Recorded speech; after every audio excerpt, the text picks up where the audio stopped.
আবহাওয়ার পরিস্থিতি এই সপ্তাহেতে বেশ কিছুদিন আপনার দক্ষিণবঙ্গের কয়েকটি জেলাতে হালকা বৃষ্টিপাত হওয়ার সম্ভাবনা আছে দু এক জায়গাতে। তো ডিটেলস এরকম, আজকে 16 তারিখ আজ সকাল 8:30 থেকে আগামীকাল সকাল 8:30 পর্যন্ত পশ্চিমবঙ্গের কোনো জেলাতে বৃষ্টিপাতের কোনো সম্ভাবনা নেই। তবে 17 তারিখ সকাল থেকে 18 তারিখ সকাল পর্যন্ত দার্জিলিং জেলায় দু এক জায়গায় হালকা বৃষ্টি বিক্ষিপ্তভাবে হওয়ার সম্ভাবনা আছে। বাকি জেলাগুলি প্রধানত শুষ্ক। আর 18 তারিখে পশ্চিমবঙ্গের সব জেলা প্রধানত শুষ্ক, কোনো বৃষ্টিপাত নেই। 19 তারিখে দক্ষিণবঙ্গের বাঁকুড়া, ঝাড়গ্রাম, পশ্চিম পূর্ব মেদিনীপুর, হাওড়া, কলকাতা, হুগলি, উত্তর এবং দক্ষিণ 24 পরগনা এই জেলাগুলিতে কিছু জায়গাতে হালকা মাঝারি বৃষ্টিপাত হওয়ার সম্ভাবনা আছে 19 তারিখ সকাল থেকে 20 তারিখ সকাল পর্যন্ত। আর উত্তরবঙ্গের কালিম্পং এবং দার্জিলিংয়ে দু এক জায়গায় হালকা বৃষ্টিপাত হওয়ার সম্ভাবনা আছে বিক্ষিপ্তভাবে, এবং তার সাথে দার্জিলিংয়ে আপনার তুষারপাতেরও বিক্ষিপ্তভাবে হওয়ার সম্ভাবনা আছে। 20 তারিখে দক্ষিণবঙ্গের সবকটি জেলাতেই হালকা বৃষ্টিপাত হওয়ার সম্ভাবনা আছে। তার বেশিরভাগ জেলাগুলিতেই আপনার দু এক জায়গাতেই হালকা বৃষ্টিপাত হওয়ার সম্ভাবনা আছে। তার মধ্যে কেবল বাঁকুড়া, ঝাড়গ্রাম এবং 2 মেদিনীপুরে কিছু জায়গাতে আপনার হালকা মাঝারি বৃষ্টিপাত হওয়ার সম্ভাবনা আছে। আর উত্তরবঙ্গের দার্জিলিং এবং কালিম্পংয়ে দু এক জায়গায় হালকা বৃষ্টিপাত হওয়ার সম্ভাবনা আছে, তার সাথে দার্জিলিংয়ে তুষারপাত হওয়ারও সম্ভাবনা আছে। 21 তারিখে দক্ষিণবঙ্গের পূর্ব মেদিনীপুর, সাউথ 24 পরগনা, উত্তর 24 পরগনা এই 3টি জেলাতে দু এক জায়গায় বিক্ষিপ্তভাবে হালকা বৃষ্টিপাত হওয়ার সম্ভাবনা আছে। দক্ষিণবঙ্গের বাকি জেলাগুলি শুষ্ক।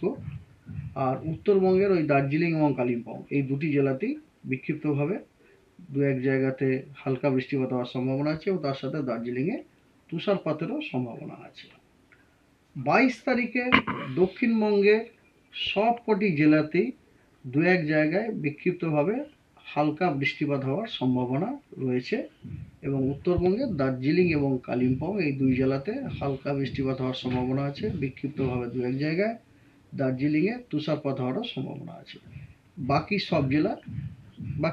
সব জেলা মানে উত্তরবঙ্গের বাকি সব জেলাগুলি প্রধানত শুষ্ক। এই হলো আপনার ওয়েদার। এবং তার মধ্যে এই সপ্তাহেতে এই যে বৃষ্টিপাতগুলি হচ্ছে, এই বৃষ্টিপাতগুলি প্রধানত থান্ডারস্টর্মের কারণে হচ্ছে, এই জন্য থান্ডারস্টর্মের অ্যালার্টও দেওয়া হয়েছে। এ সপ্তাহে আজকে দার্জিলিংয়ে আইসোলেটেড ডেন্স ফগের আপনার সতর্কবার্তা দেওয়া হয়েছে, হলুদ সতর্কবার্তা, যে কারণে আপনার ভিজিবিলিটি 200 মিটারের নিচে নেমে যেতে পারে। তারপরে আপনার নেই। তবে 19 তারিখে আপনার ঝাড়গ্রাম, 2 মেদিনীপুর, তারপরে আপনার দক্ষিণ এবং উত্তর 24 পরগনা এই জেলাগুলিতে আইসোলেটেড বিক্ষিপ্তভাবে বজ্রবিদ্যুৎ সহ বৃষ্টি হওয়ার সম্ভাবনা রয়েছে 19 তারিখে। আর 20 তারিখে পশ্চিমের জেলা এই থান্ডারস্টর্মটা পশ্চিম দিকে একটু শিফট করে যাচ্ছে। বাঁকুড়া, ঝাড়গ্রাম, পশ্চিম মেদিনীপুর এবং পূর্ব মেদিনীপুর এই জেলাগুলিতে আইসোলেটেড থান্ডারস্টর্ম হওয়ার সম্ভাবনা আছে দু এক জায়গায়। That's all.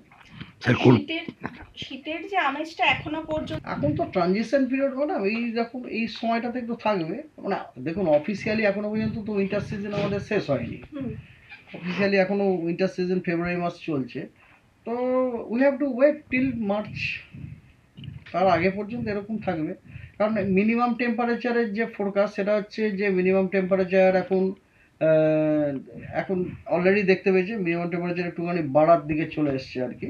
ঠিক আছে, বাড়ার দিকে চলে এসেছে। তো মিনিমাম টেম্পারেচার কোনো বিশেষ পরিবর্তন নেই। আর ঠান্ডা বিদায় নিতে চলেছে এটা বলাই যায়। ট্রানজিশন পিরিয়ড চলছে। ঠান্ডা বিদায় নেবে 1 মার্চ থেকে। তার আগে মেট্রোলজিক্যাল ডিপার্টমেন্ট কখনো ঠান্ডা বিদায় এই স্টেটমেন্ট ইউজই করতে পারবে না। আমরা একটা কথা বলে দিই ম্যাডাম, আপনারা হয়তো অনেক সময় এটা হয়তো আপনাদের দরকারের জন্যই হয়তো আমাদের মুখ দিয়ে আপনাদের পছন্দ মতো ওয়ার্ডটা বসিয়ে নেওয়ার চেষ্টা করেন, কিন্তু আমরা যারা মেটিওরোলজিস্ট, আমাদের টিপিক্যাল টেকনিক্যাল যা টার্ম আছে তার বাইরে একটি টার্মও আমরা ইউজ করি না। we can talk only about minimum temperature's value, whether it is increasing or decreasing, likely to increase or decrease, or likely to it will remain more or less stationary, this much only. Whether winter is going on at that we cannot say. ঠিক আছে sir আর কোল at the কোল end of this, হ্যাঁ বলি, at the end of this month আমাদের department থেকে আপনার প্রেস রিলিজ ইস্যু হবে for welcoming the new season, that is summer season, যেটাকে আমরা বলি প্রি মনসুন সিজন। হ্যাঁ স্যার কলকাতার ক্ষেত্রে কি অবস্থা, এই বৃষ্টিপাতের কোনো? কলকাতা তো আমরা বৃষ্টি বলেছি, কলকাতাতেও বৃষ্টি আছে, কলকাতাতেও বৃষ্টি আছে। এই যে বৃষ্টিগুলো বললাম না আপনাকে, 19 তারিখে যে বৃষ্টিটা বললাম, ধরুন 19 তারিখে কলকাতাতেও বৃষ্টি আছে, 19 তারিখে কলকাতায় আছে, 19 তারিখে কলকাতাতে কিছু জায়গাতে হওয়ার সম্ভাবনা আছে, মানে স্পেশাল ডিস্ট্রিবিউশনটা প্রায় 50%, আর আপনার 20 তারিখে স্পেশাল ডিস্ট্রিবিউশনটা একটু কম, মানে 25%, 50% পর্যন্ত, আর এটা হচ্ছে 25% বল। কিন্তু তার মানে 19-20 এই দুদিনই কিন্তু কলকাতায় বৃষ্টিপাত হওয়ার সম্ভাবনা রয়েছে। হালকা হালকা বৃষ্টি, হালকা বৃষ্টি, মানে এই ঝমঝমে বৃষ্টি নয়, হালকা বৃষ্টি কিন্তু হওয়ার সম্ভাবনা কিন্তু আছে দু এক জায়গাতে।